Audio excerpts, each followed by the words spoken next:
ಸ್ವಾಗತ. ಮಹಾಶಿವರಾತ್ರಿ ಹಬ್ಬದ ಆಚರಣೆಯ ಹಿನ್ನೆಲೆ ಹಾಗೂ ಮಹತ್ವ. ಭಾರತೀಯರು ಆಚರಿಸುವ ಯಾವುದೇ ಹಬ್ಬ ಹರಿದಿನಗಳು, ಸಮಾರಂಭ, ದಿನಾಚರಣೆ, ಜಯಂತಿ, ಉತ್ಸವಗಳು ಸಾಮಾನ್ಯವಾಗಿ ಅಮರವಾಗಿ ಉಳಿದಿರುವ ಯಾವುದೋ ಗತವ್ಯಕ್ತಿಯ, ಶಕ್ತಿಯ ಅಥವಾ ಪ್ರಾಚೀನತೆಯ ಪ್ರತೀಕಗಳಾಗಿರದೆ, ಹಬ್ಬಗಳಲ್ಲೊಂದಾದ ಮಹಾಶಿವರಾತ್ರಿ ಹಬ್ಬದ ಕುರಿತು ಅನೇಕ ಕಥೆಗಳಿವೆ. ಕೈಲಾಸವಾಸಿ ಶಿವನಿಗೆ ಶಿವರಾತ್ರಿ ಅತ್ಯಂತ ಪ್ರಿಯವಾದ ದಿನ. ಶಿವರಾತ್ರಿಯಂದು ತನ್ನನ್ನು ಪೂಜಿಸುವ ಭಕ್ತರಿಗೆ ತಾನು ವಿಶೇಷವಾಗಿ ಅನುಗ್ರಹ ನೀಡುವುದಾಗಿ ಸ್ವತಃ ಶಿವನೇ ಪಾರ್ವತಿಗೆ ಅರುಹಿದ್ದಾನೆ ಎನ್ನುತ್ತದೆ ಶಿವಪುರಾಣ. ಶಿವನು ಪಾರ್ವತಿ ದೇವಿಯನ್ನು ವಿವಾಹವಾದ ದಿನ ಮಹಾಶಿವರಾತ್ರಿ.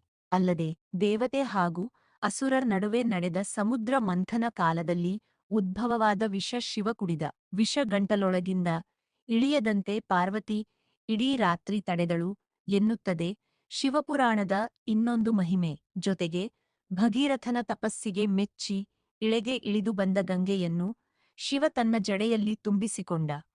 ಇದರಿಂದ ವಿಚಲಿತನಾದ ಭಗೀರಥ ಗಂಗೆಯನ್ನು ಭೂಮಿಗೆ ಹರಿಸುವಂತೆ ಶಿವನನ್ನು ಪ್ರಾರ್ಥಿಸಿದ.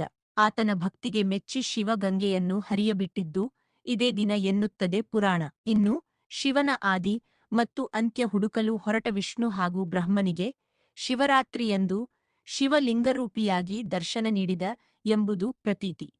ಶಿವರಾತ್ರಿ ಆಚರಣೆಯ ಹಿನ್ನೆಲೆ. ಮಾಘ ಬಹುಳ ಚತುರ್ದಶಿಯ ರಾತ್ರಿಯೇ ಶಿವ ಪಾರ್ವತಿಯನ್ನು ವರಿಸಿದ್ದನಂತೆ. ಹೀಗಾಗಿ ಅಂದು ರಾತ್ರಿ ದೇವಾನುದೇವತೆಗಳೆಲ್ಲರೂ ಜಾಗರಣೆ ಮಾಡಿ ಗಿರಿಜಾ ಕಲ್ಯಾಣ ವೀಕ್ಷಿಸಿ ಶಿವಪಾರ್ವತಿಯರಿಬ್ಬರನ್ನು ಪೂಜಿಸಿದರಂತೆ. ಹೀಗಾಗಿಯೇ ಜಾಗರಣೆ ಪದ್ಧತಿ ಆಚರಣೆಗೆ ಬಂದಿದೆ ಎನ್ನಲಾಗುತ್ತದೆ.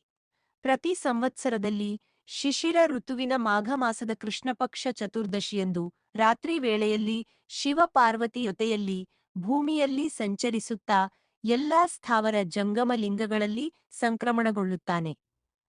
ಆ ಸಮಯದಲ್ಲಿ ಅಂದ್ರೆ ಶಿವರಾತ್ರಿಯಂದು ರಾತ್ರಿಯ ವೇಳೆಯಲ್ಲಿ ತನ್ನನ್ನು ಯಾರು ಪೂಜಿಸುವರೋ ಅವರ ಪಾಪಗಳು ಪರಿಹಾರವಾಗುತ್ತವೆ ಎಂದು ಸ್ವತಃ ಶಿವನೇ ತಿಳಿಸಿದ್ದಾನೆ ಎಂಬುದರ ಬಗ್ಗೆ ಶಾಸ್ತ್ರೋಕ್ತಿಯಿದೆ. ಶಿವರಾತ್ರಿಯು ಸಮಯ ಪೂಜೆಗೆ ಬಹು ಪ್ರಾಶಸ್ತ್ಯವಾದ ಸಮಯ.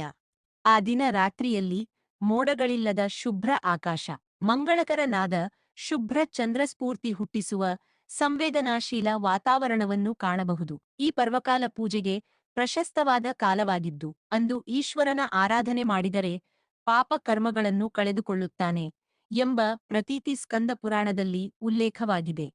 ಮಹಾಶಿವರಾತ್ರಿಯ ಈ ಪವಿತ್ರ ದಿನದ ಮಧ್ಯರಾತ್ರಿಯಲ್ಲಿ ಶಿವಲಿಂಗ ರೂಪದಲ್ಲಿ ಆವಿರ್ಭವಿಸಿದನಂತೆ. ಹಿಂದೂಗಳಿಗೆ ಪ್ರಮುಖವಾಗಿ ಶಿವ